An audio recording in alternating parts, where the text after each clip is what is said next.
देखिए अमन, आप ताल ठोक कर जो है इससे पहले कैराना का भी बताए, अलीपुर का भी बताए और अलीगढ़ का भी बताए, बरेलवी का भी आपने जिक्र किया।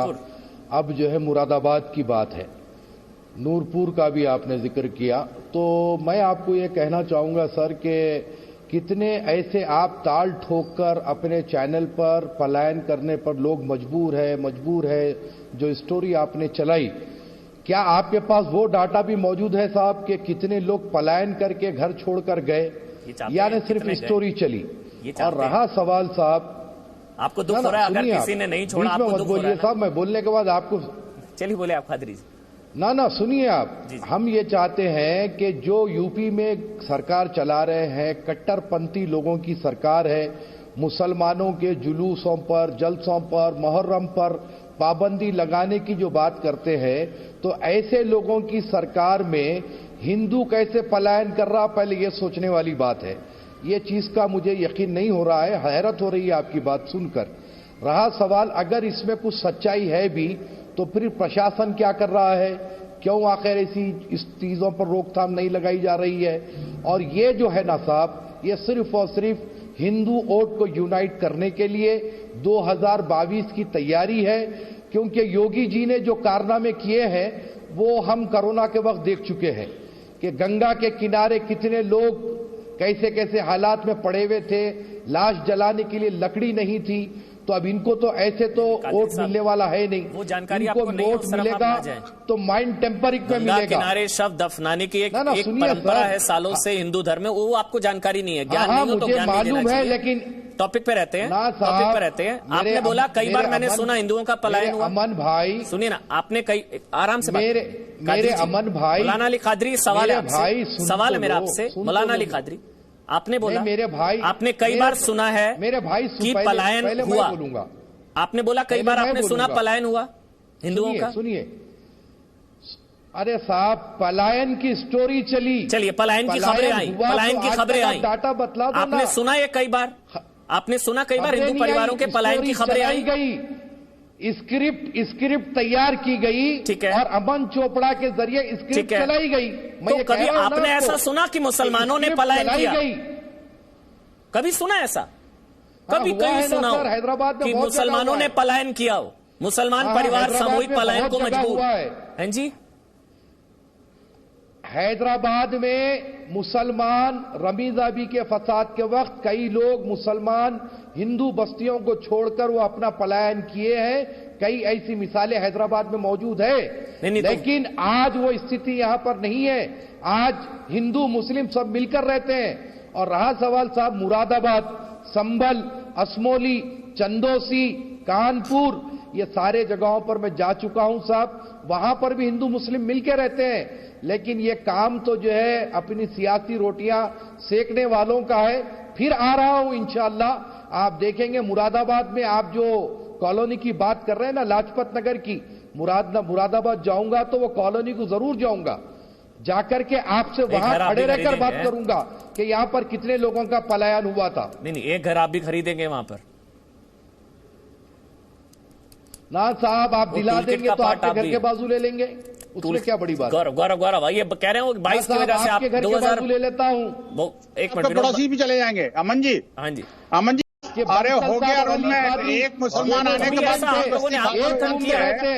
देखिए कभी ऐसा लगा, एक मिनट विनोद बंसल, कादरी साहब, कभी ऐसा महसूस हुआ कि ऐसा क्या गलती है जाइए सर कि अभी एक मिनट आप हमारे दिल में आ जाइए, थोड़ा सा धरातल पर भी आ जाइए। बहुत बड़ा है, अपने दिल में रख लेंगे आपको हम। हाँ, बहुत बड़ा है, तभी तो 56 देश बन गए, तभी तो देश के देश बदल गए, उनकी संस्कृति बदल गई, उनकी मान्यताएं बदल गई, उनकी सभ्यता बदल गई। ऐसा क्यों और है? सिर्फ बचा तो बचा, इस्लाम बचा वहां पर। ऐसा क्यों है कि इतनी इंटॉलरेंस है कि 2 से 3 सब भागने को मजबूर हो गए? आप सोचिए, पूरा मोहल्ला जो है वहां पे हिंदू हैं, जितने मर्जी मुसलमान रहे अच्छे से रहते, जहां थोड़ी सी अधिग्रहण की कोशिश होती है दूसरा समुदाय भागने को मजबूर।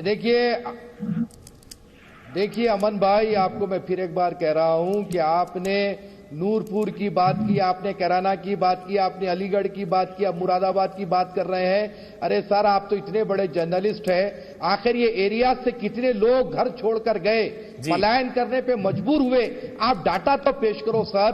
सारे डाटा है, कहीं जाके तो देखो, उन मैं डेटा देता हूं। 346 परिवार थे।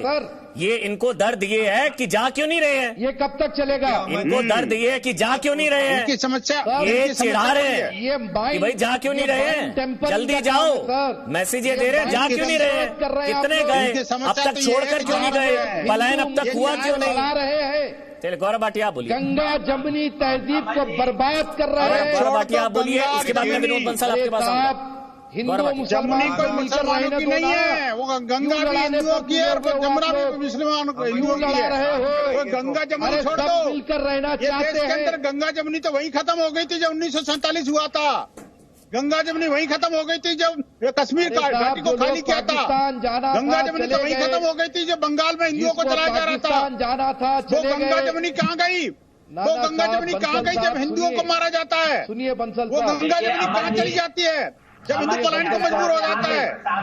ये सब कहने से काम नहीं चलेगा। गंगा जमुनी का गंगा जमुनी कहने से काम नहीं चलेगा, कुछ करना भी पड़ेगा मौलाना। अब हिंदू समाज जब खड़ा हो जाएगा तो आपको रहना भारी पड़ जाएगा। थोड़ा सा समझाए तो समझाइए। हमने अनेक बार कहा है अल्पसंख्यक इतना गुस्से में मत आइए। अरे मैं नहीं कह रहा, हमारी तो मजबूरी है, आप हमें मजबूर मत करिए, हिंदू समाज को मजबूर मत करिए कि वो व्यवहार किया जाए जो व्यवहार आपका समुदाय करता है। लड़ाने का काम आप समझिए इस बात को, हिंदू समाज को रहने दीजिए शांति से। देखिए सुनिए, उसकी शांति में खलल मत डालने की कोशिश मत करिए। हमारे दिल में रखेंगे, अब हमारे दिल में है ही नहीं हमारे हिंदू भाई को, वो दिल तो काट के बकरे को दे चुके हैं, हमारे दिल में रखेंगे। अभी दिल से बकरे को काट चलिए मैं गौरव के पास जा रहा हूँ, अभी ऑडियो बंद है सबका, मैं गौरव के पास जा रहा हूँ, एक एक करके बोलेंगे। बोलना चाहूंगा कि गौरव साहब ने अभी कहा कि समाजवादी पार्टी का मैनिफेस्टो का उन्होंने जिक्र किया, तो मेरे गौरव भाई को मैं बताना चाहूंगा कि कई ऐसे मुस्लिम नौजवान थे जिनको आतंकवाद के केस में बुक कर दिया गया था, ऑनरेबल कोर्ट ने उन्हें रिहा किया। ये भी हमारे को अपने को सामने रखना चाहिए। जहां पर अमन चोपड़ा कह रहे हैं कि हाईकोर्ट ने फटकार लगाई थी, तो वही कोर्ट ने फिर कई ऐसे नौजवानों को बरसा बरस के बाद बाइज्जत बरी किया। और गौरव भाई ने दूसरा, गौरव भाई ने दूसरा सवाल मुझसे किया था।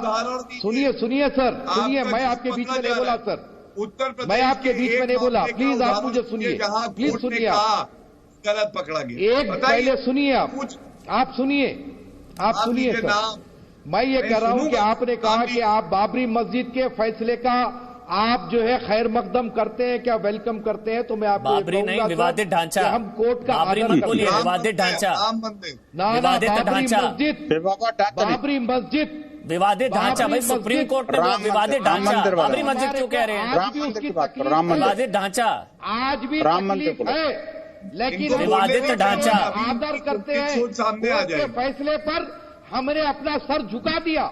कादरी जी, अगर हमको वैसा रहता मौलाना अली कादरी, विवादित ढांचा कहिए, बाबरी मत कहा करिए। अब हम केस चैप्टर क्लोज हो गया। वो विवादित ढांचा, बाबर के वंशज है क्या? बाबरी वो विवादित ढांचा था, चैप्टर क्लोज हो गया। आप बोलिए विनोद बंसल, आप बोलिए। देखिए